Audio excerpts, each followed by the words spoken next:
오늘 설교 제목은 가해자의 부활입니다.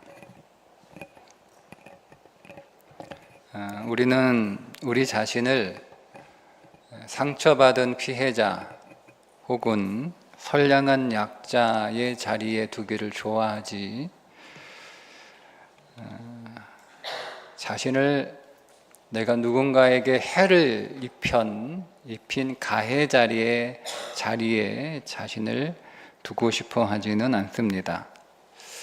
그런데 정말 우리는 가해자라고 생각하지 않지만 우리는 지금까지 살아오면서 누군가에게 한 번도 가해자가 아니었던가? 가정에서는 배우자에게, 또 자녀에게, 직장에서는 동료에게, 교회 안에서는 우리 같은 성도들에게 거친 성품과 말로 상처를 입히는 가해자가 되곤 했습니다. 무엇보다 우리는 죄의 본성을 가지고 예수님을 십자가에 못 박았던 영적 가해자들입니다. 어제 구역신방을 하기 위해서 구역원들과 함께 승합차를 타고 이동을 하는데, 뒤쪽에서 어느 한 분이 목사님, 사람은 진짜 안 변하죠? 이렇게 물어보시는데, 사람은 안 변한다. 아니요, 사람은 변합니다 라고 말하고 싶지만 현실은 그렇지 않으니 참 곤란했습니다. 직분이 바뀌고 종교적인 성품은 만들어졌을지는 몰라도 내 성질, 인격, 삶의 방식은 10년 전이나 지금이나 그대로인 경우를 너무나 많이 보았기 때문에 사람은 정말 변하는가에 대해서 현실적으로는 회의적일 수밖에 없습니다. 그런데 오늘 본문 등장하는 사도 바울은 우리의 그런 회의론을 정면으로 반박합니다. 그는 악독한 가해자였습니다. 그런 바울이 어떻게 부활에 가까운 전인격적인 변화를 겪고 새 사람이 되었는지 오늘 말씀을 통해 우리에게 도전이 되기를 바랍니다. 오늘 본문 13절과 14절을 보면 사도 바울은 자신의 부끄러운 과거를 아주 솔직하게 들추어 내고 있습니다. 내가 이전에 유대교회에 있을 때에 행한 일을 너희가 들었거니와 하나님의 교회를 심히 박해하고 멸하고 내가 내 동족 중 여러 영겁자보다 유대교를 지나치게 믿어 내 조상의 전통에 대하여 더욱 열심히 있었다. 여러분, 사도 바울은 단순히 성격이 나쁜 사람이거나 어떤 도덕적 문제를 가지고 있었던 사람이 아닙니다. 오히려 그 반대였죠. 율법에 흠이 없다고 할 만큼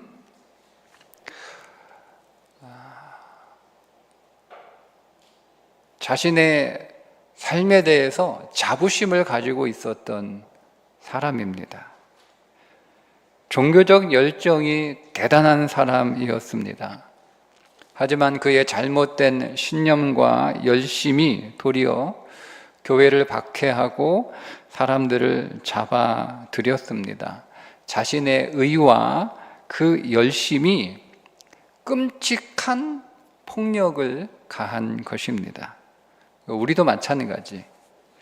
우리의 삶의 방향이 여러분 하나님께 올바르게 맞춰져 있지 않으면 내 열심, 나의 오름이 오히려 가정과 교회를 깨트리는 무기가 됩니다.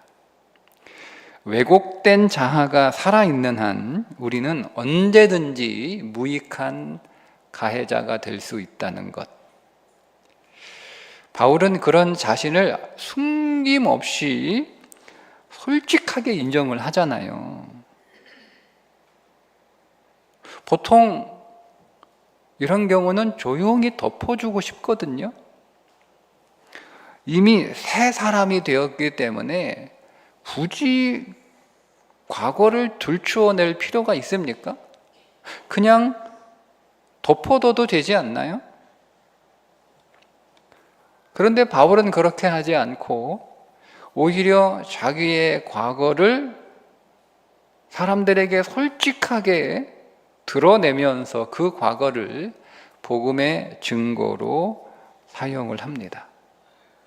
내가 신앙을 갖기 이전에 나 혹은 신앙 이후에라도 내가 누군가에게 상처를 주었던 그런 나를 여러분 내가 외면하지 않고 내가 직면하는 것이 우리의 신앙에서 매우 필요합니다. 내 생각, 내 열심, 내 고집, 내 지식, 내 경험, 여러분 이것이 하나님 앞에서 얼마나 무익했고 얼마나 폭력적이었는지를 깨닫고 십자가 앞에 그런 자신을 내려놓는 과정이 있어야 우리는 비로소 부활의 자리로 나아갈 수 있습니다.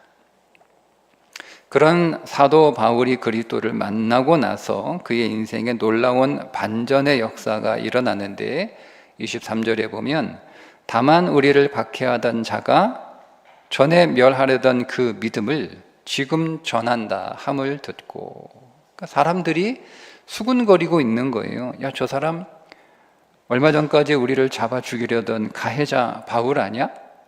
그런데 어떻게 저렇게 변했어? 아니 어떻게 박해자가 전도자가 된 거야? 한 청년이 교회에 등록한 후에 그 교회 집사님에게 이런 말을 했습니다. 집사님, 제가 이제 오늘부터 예수를 믿으니까 전 이제 이전과는 완전히 달라질 거예요. 그런데 1년이 지나도 똑같고 2년이 지나도 똑같고 그의 성격이나 그의 말투나 그의 관계하는 방식이 변하지 않아요. 그러니까 이 청년이 고민이 되는 거예요. 자기는 금방 변할 줄 알았는데 2년이 넘도록 똑같으니까, 그래서 자기 고민을 그 집사님에게 털어놔요. 집사님, 저는 왜 안 변할까요? 그러니까 이렇게 되묻습니다. 자네 진짜로 옛사람을 내려놓았는가? 아니면 그 옛사람 위에 예수님을 올려놓았는가? 이 질문이 그의 신앙의 전환점이 되었다고 합니다. 여러분, 거듭났다라고 하는 것은 옛사람을 그대로 둔 채 그 위에 새 사람을 덮어 씌우는 게 아니에요. 처리되지 않는 옛사람은요, 반드시 다시 살아납니다. 그리스도인이 된다라고 하는 것은 그동안 내가 살아왔던 나의 모든 가치관, 그 가치관이 담긴 말이나 행동이나 그 가치관을 향하고 있는 그 모든 삶의 목적들이요 180도 뒤집어진 사건, 그게 거듭남이에요. 저는 이 거듭남을 전인격적 부활이라고 표현하고 싶은데, 사도 바울이 성경에서 우리들에게 보여주고 있는 이 변화는 도덕적 수양을 통해서 이루어낸 게 아닙니다. 신앙은 지금 이 컵에 만약에 더러운 구정물이 있다고 여러분 상상을 해보시면, 이 더러운 구정물을 제가 건들지 않고 가만히 여기에 올려놓으면 한 일주일만 넉넉 잡고 가만히 여기 위에 올려놓으면 그 더러운 구정물의 찌꺼기들이 아래로 가라앉고 그 위는 어떻게 되겠어요? 맑은 물이 되겠죠. 그렇게 하는 게 신앙생활 아니에요. 신앙은 예수와 함께 죽고 예수와 함께 부활하는 것입니다. 이 부활은 전인격적 부활이죠. 감정의 부활입니다. 성도들을 향해서 살기등등했던 그 마음이 이제는 한 영혼을 바라보며 눈물을 흘리는 사랑의 마음으로 부활하는 겁니다. 지성의 부활입니다. 예수 믿는 자들을 이단이라고 생각했던 그의 지성이 예수가 진짜 그리스도이심을 깨닫는 영적 지성으로 부활하는 것입니다. 의지의 부활입니다. 교회를 잔해하는 데 쓰였던 그의 발과 입술이 이제는 매를 맞고 감옥에 갇힐지언정 복음을 전하는 의지의 도구로 부활하는 것입니다. 그러니까 예수를 믿는다라고 하는 것은 내 인격의 주인이 바뀌는 거예요.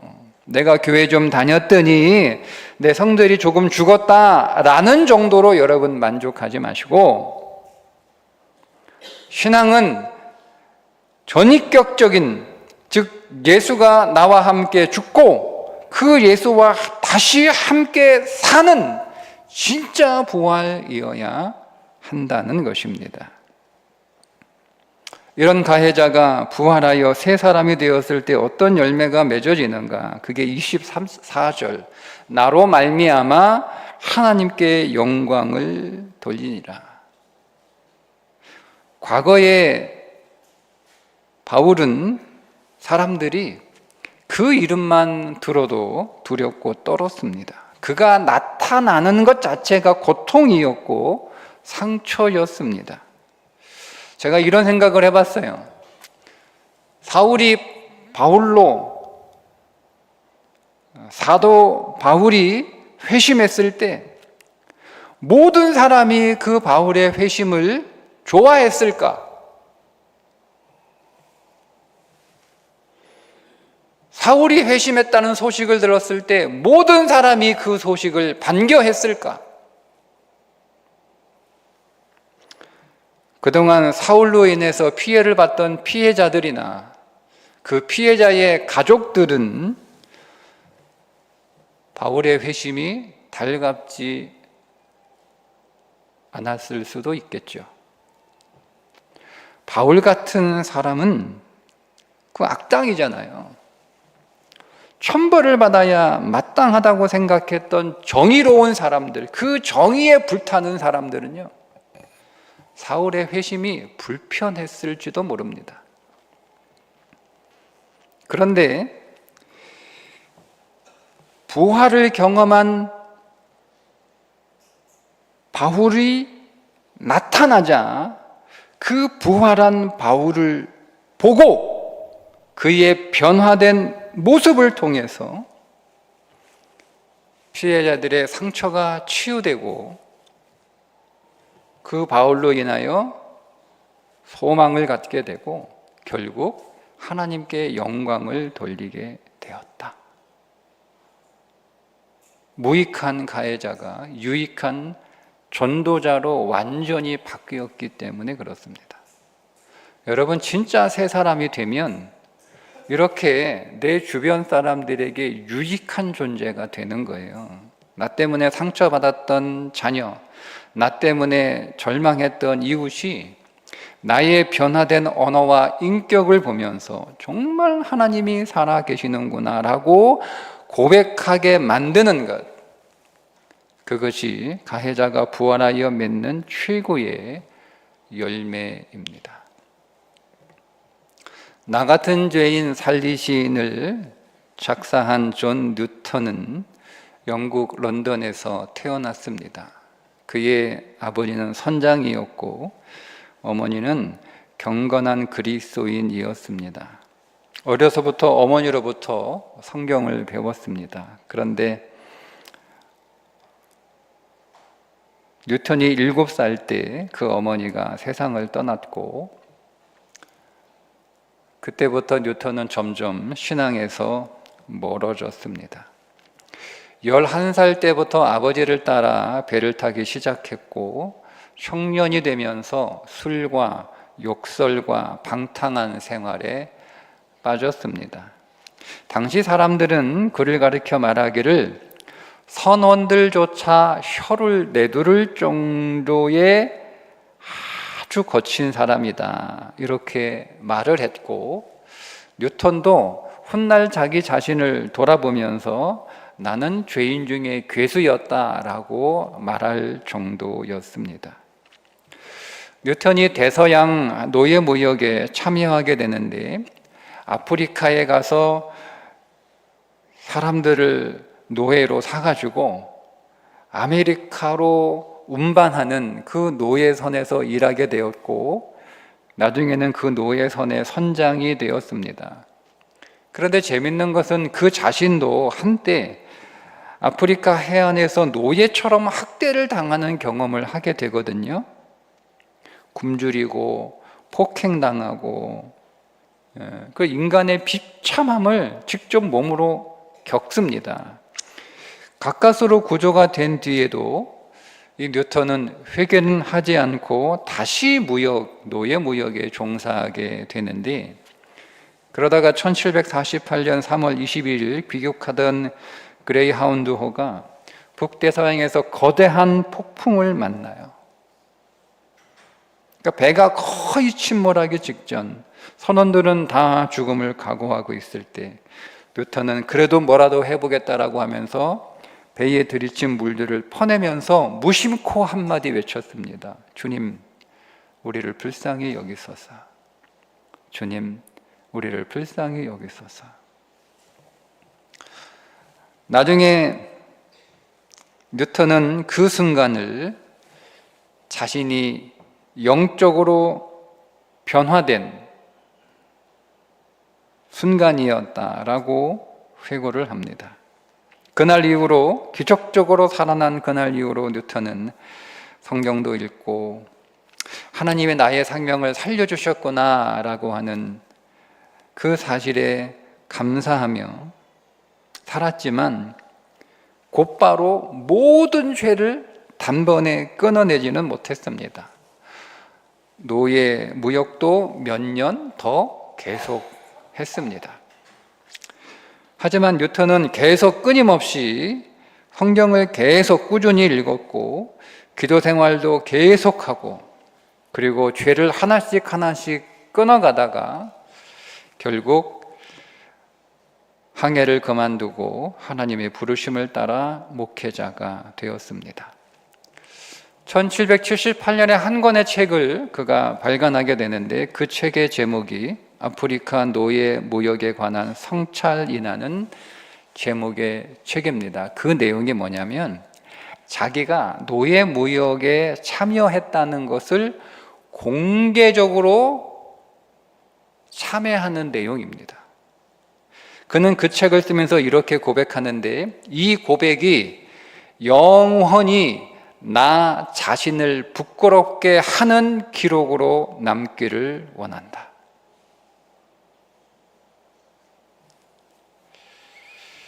그 책은 이후 영국 노예무역 폐지 운동에 중요한 영향을 주게 됩니다.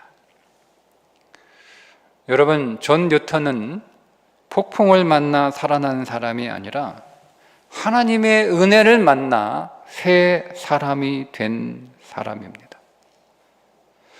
폭풍은 그를 바꾸지 못했지만 폭풍 속에서 만난 하나님의 은혜가 그의 인생을 바꿨습니다. 그리고 그 은혜는 결국 한 사람의 영혼뿐만 아니라 그 사회를 변화시키는 열매로 이어졌습니다. 성경은 오늘 우리들에게 분명하게 선언합니다. 누구든지 그리스도 예수 안에 있으면 새로운 피조물이니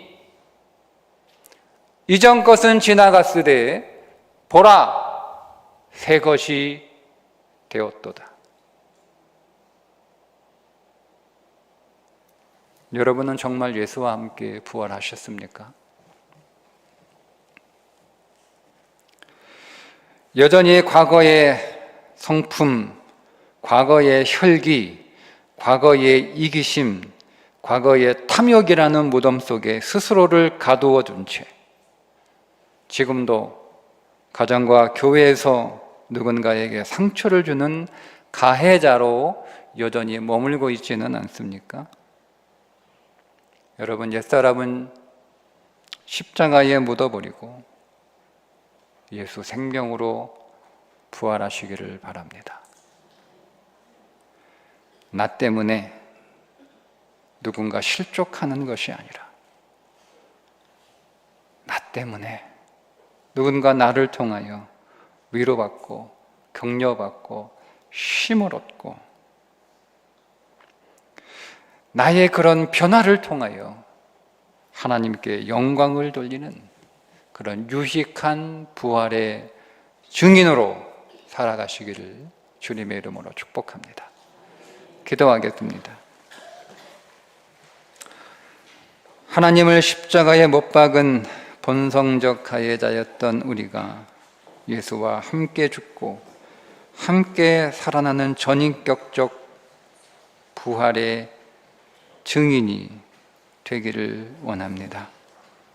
나의 삶이 부활의 증거 되게 해 주옵소서. 나의 인생이 부활의 살아있는 증언 되기를 원합니다.